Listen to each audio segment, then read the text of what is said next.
आरोपाच्या बद्दल तर निवडणुका जवळ आल्या की ते सुरूच व्हायचं, निवडणुका संपल्या की पुन्हा ते थंड व्हायचं. निवडणुकीपूर्वी माझ्या बदनामीचे प्रयत्न नेहमीच होतात. अजित पवारांचा विरोधकांवरती निशाणा.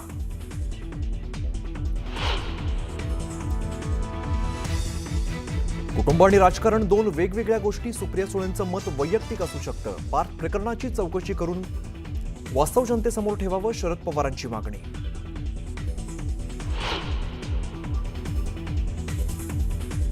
काही न करता तुम्हाला फुकटात जमीन कशी मिळाली? पक्ष चोरले, आता शेतकऱ्यांच्या जमिनी चोरतायत. उद्धव ठाकरेंचा अजित पवारांवरती हल्लाबोल.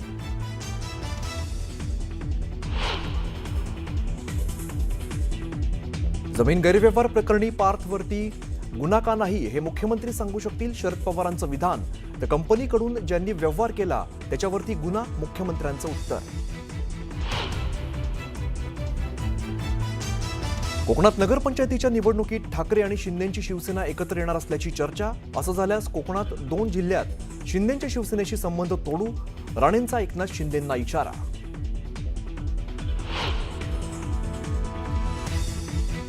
ऍक्सिडेंटल मुख्यमंत्र्यांनी बुलेट ट्रेनचं काम थांबवलेलं. फडणवीसांची ठाकरेंवरती टीका. तर फडणवीस ही ऍक्सिडेंटल सीएम, आधी दाढीवाल्याला सीएम करणार होते, ठाकरेंचं प्रत्युत्तर.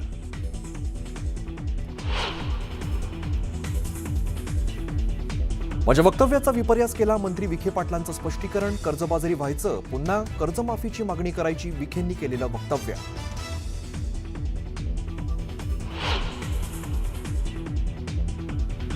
मनसेबाबत मवियाने एकत्र बसून निर्णय घ्यावा, काँग्रेसने टोकाची भूमिका घेऊ नये. राज ठाकरेंबाबत पवारांचा काँग्रेस नेत्यांना महत्त्वाचा सल्ला.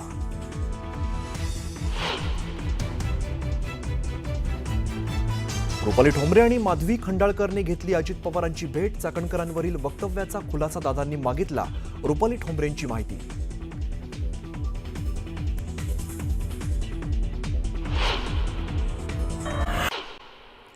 राज ठाकरेंनी उद्या शिवतीर्थावरती बैठक बोलावली आहे. मनसेचे नेते, मुंबई अध्यक्ष आणि उपाध्यक्षांची बैठक पार पडणार आहे. आगामी निवडणुकीच्या निमित्तानं मनसेच्या रणनीतीबाबत उद्याच्या बैठकीत चर्चा होणार आहे. सातारा नगरपालिका निवडणुकीत उदयनराजेंनी मनोमिलनाबाबत सकारात्मकता दाखवली आहे. मात्र शिवेंद्रराजेंनी निर्णय पक्षश्रेष्ठींवरती सोडल्यामुळे सस्पेन्स निर्माण झालाय. तर मला नगराध्यक्ष व्हायचं असल्यामुळे मी खासदारकीचा राजीनामा देऊन नगराध्यक्ष होणार, अशी मजेशीर प्रतिक्रिया उदयनराजेंनी दिली. आगामी निवडणुकीसाठी मावळमध्ये भाजपकडून स्वबळाचा नारा देण्यात आलाय. मावळमध्ये पक्षाला बळ देण्यासाठी आमदार महेश लांडगेंची निवडणूक प्रमुख म्हणून नियुक्ती करण्यात आली आहे. लोणावळा नगर परिषदेच्या नगराध्यक्षपदासाठी रिपब्लिकन पक्षाकडून सूर्यकांत वाघमारेंच्या नावावर शिक्कामोर्तब करण्यात आलंय. मावळचे आमदार सुनील शेळके आणि भाजपच्या संभाव्य पाठिंब्यामुळे वाघमारेंची उमेदवारी लोणावळा नगर परिषदेची निवडणुकीत रंगत आणण्याची शक्यता आहे. भुसावळ नगर परिषद निवडणुकीसाठी माजी आमदार संतोष चौधरी आणि एकनाथ खडसेंचं मनोमिलन झालंय. या युतीला अभद्र युती असं म्हणत मंत्री संजय सावकार यांनी टोला लगावला. यावर खडसेंनी जोरदार प्रत्युत्तर दिलंय. 70,000 कोटींचा घोटाळा करणाऱ्या अजित पवारांसोबत तुम्ही युती केली, आम्ही तर कोणताच घोटाळा केलेला नाही, तरी तुम्ही अभद्र युती म्हणता, अशा शब्दात खडसेंनी सावकार यांना सुनावलं. कर्जत खोपोलीत शिंदेच्या शिवसेनेला धक्का बसलाय. आमदार महेंद्र थोरवे यांची साथ सोडून शेकडो कार्यकर्ते अजित पवारांच्या राष्ट्रवादीत प्रवेश करतायत. खासदार सुनील तटकरेंच्या उपस्थितीत पक्षप्रवेश पार पडला. भोरमध्ये भाजपला खिंडार पडलाय. भोरच्या माजी नगराध्यक्षा निर्मला आवारे यांनी आमदार शंकर मांडेकरांच्या उपस्थितीत अजित पवारांच्या राष्ट्रवादीत जाहीर प्रवेश केला. आवारेंच्या प्रवेशामुळे माजी आमदार संग्राम थोपटेंना मोठा धक्का बसलाय. मनमाडमध्ये शिवसेना आमदार सुहास कांदे, भाजपचे आमदार राहुल आहेर, शिवसेना नेते भाऊसाहेब चौधरी यांनी आगामी निवडणुकीच्या अनुषंगानं बैठक घेतली. यावेळी नगर परिषदेच्या नगराध्यक्ष आणि नगरसेवक पदासाठी इच्छुक असलेल्या उमेदवारांनी मोठी गर्दी केली होती. स्वराज्य शक्ती सेना पक्ष मराठवाड्यामध्ये पूर्ण ताकदीनं निवडणुका लढवेल असा विश्वास करुणा मुंडेंनी व्यक्त केला. भंगार लोकांना झेड+ सुरक्षा आहे, मात्र जरांगे पाटील समाजासाठी लढतात, त्यांना सुरक्षा का नाही असा सवाल विचारत जरांगेंना सुरक्षा देण्याची मागणी करुणा मुंडेंनी केली. कणकवलीमध्ये ठाकरेंची शिवसेना आणि शिंदेच्या शिवसेनेच्या युतीच्या चर्चांवरती नारायण राणेंनी मोठं वक्तव्य केलं. दोन्ही शिवसेनेची युती झाल्यास रत्नागिरी आणि सिंधुदुर्ग जिल्ह्यात शिंदेच्या शिवसेनेसोबत संबंध तोडणार असल्याचं वक्तव्य त्यांनी केलं. मनसेबाबत सर्वांनी एकत्रित बसून निर्णय घेण्याचं वक्तव्य शरद पवारांनी केलं. मनसेला महाविकास आघाडीत घेण्याबाबतच्या प्रश्नावरनं त्यांनी हे विधान केलं असून काँग्रेसनं मनसेबाबत टोकाची भूमिका न घेण्याचं आवाहन शरद पवार यांनी केलं.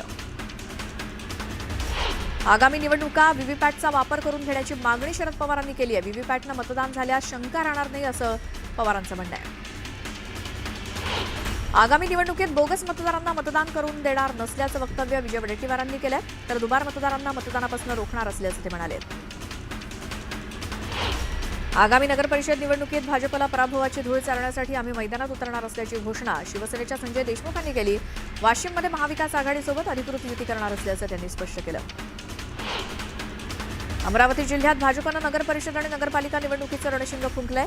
धारणी, चिखलदरा, अचलपूर आणि अंजनगाव सुरजी इथे मंत्री चंद्रशेखर बावनकुळेंच्या उपस्थितीत कार्यकर्त्यांचा मेळावा पार पडला. वर्धा जिल्हा भाजपमध्ये नगरसेवक आणि नगराध्यक्ष पदाची उमेदवारी मिळवण्यासाठी रीघ लागली आहे. येत्या 2 दिवसात उमेदवारी ठरणार असल्यामुळे इच्छुकांची भाजपच्या कार्यालयात वर्दळ दिसते. नगरपरिषद निवडणुकांच्या पार्श्वभूमीवर हिंगोलीमध्ये भाजपची बैठक पार पडली. आदिवासी विकास मंत्री अशोक उईके यांनी या बैठकीत पदाधिकारी आणि कार्यकर्त्यांना मार्गदर्शन केलं. दरम्यान आमची युती करण्याची भूमिका आहे, आमदार संतोष बांगर यांच्याशी चर्चा करून यावरती तोडगा निघेल, अशी प्रतिक्रिया मंत्री अशोक उईके यांनी दिली. एमआयडीसी आणि सिडको तसंच महापालिका या तीनही यंत्रणांकडून वसूल होणारे ट्रान्सफर चार्जेस लवकरच पुनर्विचारात घेतले जाणार आहेत. संस्थांकडून नाममात्र शुल्क आकारण्याची मागणी केली आहे, त्यामुळे नवी मुंबईतील स्वयंनिर्मित पुनर्विकासाचा मार्ग मोकळा होणार असल्याची माहिती भाजपचे नेते प्रवीण दरेकर यांनी दिली. मुंबईच्या अटल सेतूवर सध्या रिसर्फेसिंगचं काम सुरू आहे. हे काम मुंबईकडनं उलव्याला जाताना 5 ठिकाणी सुरू असल्यामुळे ती लेन बंद करण्यात आली आहे. या कामावरून आमदार आदित्य ठाकरेंनी जोरदार टीका केली. भ्रष्टाचार करणाऱ्यांना लाजही वाटत नाही असं म्हणत आदित्य ठाकरेंनी निशाणा साधला. चंद्रपूरच्या ब्रह्मपुरी वनविभागाच्या विश्रामगृहाबाहेर बसलेल्या कर्मचाऱ्यावरती वाघानं हल्ला करून उचलून नेल्याचा व्हिडिओ व्हायरल झाला होता. दरम्यान पोलिसांनी या व्हिडिओची सत्यता पडताळली असता एआयच्या माध्यमातून हा व्हिडिओ तयार करण्यात आल्याचं निष्पन्न झालंय. हा व्हिडिओ कुणी तयार केला याचा शोध सुरू आहे. मनोज जरांगेंना मुंबई पोलिसांची नोटीस आली आहे. 10 नोव्हेंबर रोजी सकाळी 11 वाजता आझाद मैदान पोलीस ठाण्यात त्यांना हजर राहण्याच्या सूचना देण्यात आल्या आहेत. आझाद मैदानात मराठा आरक्षणासाठी विनापरवानगी उपोषण केल्यामुळे ही नोटीस असून 2 सप्टेंबर रोजी जरांगेंनी मुंबईमध्ये उपोषण केलं होतं. मनोज जरांगे यांचा नार्को टेस्टच्या परवानगीकरता एसपींकडे अर्ज आलाय. जरांगेंच्या शिष्टमंडळानं पोलीस अधीक्षकांना अर्ज दिला असून धनंजय मुंडेंच्या नार्को टेस्टची मागणी सुद्धा त्यात केली आहे. बीडच्या परळीमध्ये धनंजय मुंडेंचे समर्थक आक्रमक झालेत. मनोज जरांगेंविरोधात निषेध मोर्चा काढण्यात आला. परळी शहरातील राणी लक्ष्मीबाई टॉवर परिसरात कार्यकर्त्यांनी एकत्रित येत जरांगेंविरोधात जोरदार घोषणाबाजी केली.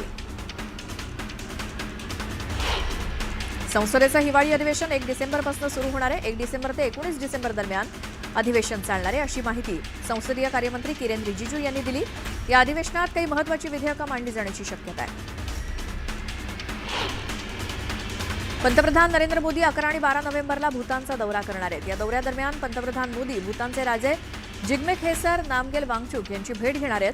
भारत आणि भूतानच्या सहकार्यानं उभारलेल्या 1020 मेगावॅट पुनातसांगचू 2 या जलविद्युत प्रकल्पाचं उद्घाटन पंतप्रधान मोदींच्या हस्ते होणार आहे. विजय वडेट्टीवार यांनी प्रताप सरनाईकांवरती जमीन लाटल्याचा आरोप केला होता. यावरती सरनाईकांनी उत्तर दिलं, सिद्धेश चॅरिटेबल ट्रस्टनं घेतलेली जमीन शैक्षणिक कार्यासाठी घेतली आहे. सर्व शासकीय प्रक्रिया करून ही जमीन घेतल्याचं म्हणत सरनाईकांनी आरोप फेटाळले. एकनाथ खडसेंनी मंत्री गिरीश महाजनांवरती अनेक जमिनी खरेदी केल्याच्या आरोपावरती गिरीश महाजनांनी उत्तर दिलं. खडसेंनी मी खरेदी केलेल्या जमिनी दाखवाव्यात, ते वेड्यासारखं करतायत असं महाजन म्हणाले. जमीन व्यवहाराचा विषय गंभीर आहे, चौकशी करून वास्तव समोर ठेवावं. पार्थ पवार जमीन व्यवहार प्रकरणावरनं शरद पवारांनी हे वक्तव्य केलं तर पार्थ पवारांवरती गुन्हा का दाखल झाला नाही हे फडणवीसच सांगू शकतील असंही पवार म्हणाले. सुप्रिया सुळेंचं पार्थबाबतचं विधान वैयक्तिक असल्याचं पवार म्हणाले, तर कुटुंब आणि राजकारण या 2 वेगवेगळ्या गोष्टी असल्याचं त्यांचं म्हणणं आहे. काँग्रेसचे खासदार चंद्रकांत हांडोरेंनी पंतप्रधान नरेंद्र मोदींना पत्र लिहून महाराष्ट्रातील महार वतनाच्या आणि गायरान जमिनींच्या ताब्याबाबत तातडीनं कारवाई करण्याची मागणी केली. हांडोरे या जमिनींवरती अनुसूचित जाती जमातीच्या कुटुंबाचा वडिलोपार्जित हक्क असल्याचं सांगत त्यांना परत हक्काची जमीन मिळवून देण्यासाठी केंद्र सरकारनं हस्तक्षेप करावा अशी मागणी केली आहे. रुपाली चाकणकरांनी राष्ट्रवादी काँग्रेसच्या पक्ष कार्यालयात जाऊन अजित पवारांची भेट घेतली. रुपाली ठोंबरे कार्यालयातून निघून गेल्यानंतर चाकणकर अजित पवारांची भेट घेण्यासाठी आल्या होत्या. शरद पवारांना पुन्हा खासदारकी मिळणं अशक्य असल्याचं वक्तव्य गोपीचंद पडळकर यांनी केलं. तर राज्यसभेवर जाण्यासाठी संख्याबळ लागतं आणि ते संख्याबळ त्यांच्या पक्षाकडे नसल्याचा टोला त्यांनी लगावला.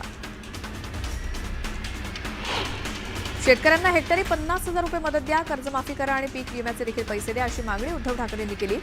जाहीर केलेली मदत आधी द्या, मग विकासावरती बोला असा टोला त्यांनी लगावला. मराठवाडा दौऱ्यावर गेलेल्या उद्धव ठाकरेंनी परभणी जिल्ह्यातील ढेंगळी पिंपळगाव गावातील एका शेतकऱ्याच्या मुलीच्या वैद्यकीय शिक्षणाचा संपूर्ण खर्च करण्याची घोषणा केली. सरकारनं मदत केली नाही म्हणून खचून जायचं नाही, मुलगी पास झाल्यावर पेढे घेऊन मातोश्रीवर या असं उद्धव ठाकरेंनी शेतकऱ्याला सांगितलं. काही दिवसांपूर्वी छत्रपती संभाजीनगरात लघुशंका करणाऱ्या तरुणाचा व्हिडिओ व्हायरल झाला होता. त्यानंतर तरुणानं आत्महत्या केली होती. दरम्यान नवनाथ वाघमारे यांनी मृत तरुणाच्या कुटुंबियांची भेट घेतली. या तरुणाला न्याय न मिळाल्यास मोर्चा काढण्याचा इशारा नवनाथ वाघमारेंनी दिला. कोल्हापूरच्या चंदगड परिसरात राजा हत्तीनं धुमाकूळ घातलाय. चंदगडच्या दक्षिण भागातील उमगाव, जांभरे, वाघोत्रे आणि खामदळे या परिसरातील नाचणी, भुईमूग, ऊस आणि भात या पिकांचं हत्तीमुळे मोठं नुकसान झालंय. नंदुरबारमधील तोरणमाळकडे जाणाऱ्या रस्त्याची दुरवस्था झाली आहे. जवळपास 3 वर्षांपासून या ठिकाणी बंद असलेली बस सेवा आणि रखडलेले प्रकल्प यामुळे 3 राज्यांच्या सीमेवर वसलेल्या तोरणमाळचा विकास रखडलाय. त्यामुळे परराज्यातून येणाऱ्या पर्यटकांनी नाराजी व्यक्त केली. छत्रपती संभाजीनगरातील सोयगाव तालुक्यातील सावळतबारा गावातील तरुण शेतकरी दीपक बुधाळा यांनी मेहनतीच्या जोरावर गावातील केळी थेट इराणपर्यंत पोहोचवली आहेत. प्रति क्विंटल 800 रुपये दरानं 26 टन केळी थेट इराणमध्ये पाठवल्यामुळे सावळतबारा या छोट्याशा गावाचं नाव आंतरराष्ट्रीय बाजारात झळकलं. कोल्हापूरच्या शिरोळ तालुक्यात गेल्या महिनाभरापासून सुरू असलेल्या ऊस दर आंदोलन अधिक तीव्र झालं. दत्त साखर कारखान्यानं मागील मागणीप्रमाणे ऊसाला दर दिलाय. मात्र स्वाभिमानीनं दर नाकारत ऊसतोड बंद ठेवण्याचा इशारा दिलाय. यावरनं कारखाना समर्थक आणि आंदोलकांमध्ये वाद झाला. जळगावच्या भुसावळ तालुक्यातील तायडे कुटुंबानं जमीन परत करण्याची मागणी केली. साखर कारखाना सुरू करण्यासाठी कवडीमोल भावात एकनाथ खडसेंनी जमीन मागितल्याचा आरोप करत जिल्हाधिकारी कार्यालयासमोर रिपाईच्या वतीनं आंदोलन करण्यात आलं. पार्थ पवार प्रकरणी आंबेडकरी चळवळीच्या कार्यकर्त्यांकडून उपमुख्यमंत्री अजित पवारांच्या पुण्यातील राष्ट्रवादीच्या पक्ष कार्यालयाबाहेर आंदोलन करण्यात आलं. यावेळी जमीन गैरव्यवहार प्रकरणी कार्यकर्त्यांनी अजित पवारांविरोधात जोरदार घोषणाबाजी केली. कोल्हापुरात शिक्षक आमदार जयंत आसगावकरांच्या नेतृत्वात हजारो शिक्षकांनी मोर्चा काढला होता. राज्य सरकारनं शासकीय सेवेत असलेल्या शिक्षकांना टीईटी परीक्षा उत्तीर्ण करणं बंधनकारक केल्यामुळे शिक्षक आक्रमक झाले. कराड शहरात उत्तरालक्ष्मी महोत्सव आयोजित करण्यात आलाय. महोत्सवात 150हून अधिक बचत गटांकडून स्टॉल उभारण्यात आले. या महोत्सवाचं उद्घाटन सामाजिक कार्यकर्ते रणजित पाटील यांनी केलं. शहापूरमधील खर्डी इथून ज्ञानेश्वर महाराजांच्या समाधी सोहळ्यासाठी आळंदीच्या दिशेनं पायी दिंडीचं प्रस्थान झालंय. टाळ मृदुंगाच्या गजरात वारकरी भक्तिभावानं 250 किलोमीटरचा पायी प्रवास 8 दिवसात करणार आहेत. कोल्हापुरातील गगनबावडा रोडवरील खांडेसरी परिसरात एका नवदाम्पत्याच्या लग्नाच्या वरातीवेळी जेसीबीतनं मिरवणूक काढण्यात आली. केवळ हौसेपोटी जेसीबीतनं मिरवणूक काढली गेल्यामुळे या वरातीची चांगलीच चर्चा रंगली आहे. बीडच्या आष्टे तालुक्यातील ऊसतोड कामगारांच्या हातातील कोयता बंद होण्यासाठी फळबाग लागवडीचा उपक्रम सुरू करण्यात आलाय. सेस्टी फाउंडेशनच्या पुढाकारानं 9,000 केसर आंबे, सागवान आणि रक्तचंदनाच्या झाडांची लागवड करण्याचं उद्दिष्ट ठेवण्यात आलंय. दिवा परिसरात भटक्या कुत्र्यांचा सुळसुळाट झालाय. त्यामुळे नागरिकांच्या सुरक्षेवर गंभीर प्रश्न निर्माण झालाय. कुत्र्यानं रस्त्यावरून जाणाऱ्या 2 वर्षीय बालिकेचा चावा घेतला. यामध्ये ती गंभीर जखमी झाली असून रुग्णालयात उपचार सुरू आहेत. या घटनेचं सीसीटीव्ही फुटेज समोर आलंय. कुख्यात गुंड निलेश घायवळच्या अडचणीत वाढ झाली आहे. जामखेड पोलिसांनी निलेश घायवळचा एकूण 12 जणांविरोधात गुन्हा दाखल केलाय. नाझर परिसरात वैयक्तिक वादातनं एका तरुणावरती धारदार हत्यारानं जीवघेणा हल्ला केल्याची गंभीर घटना घडली.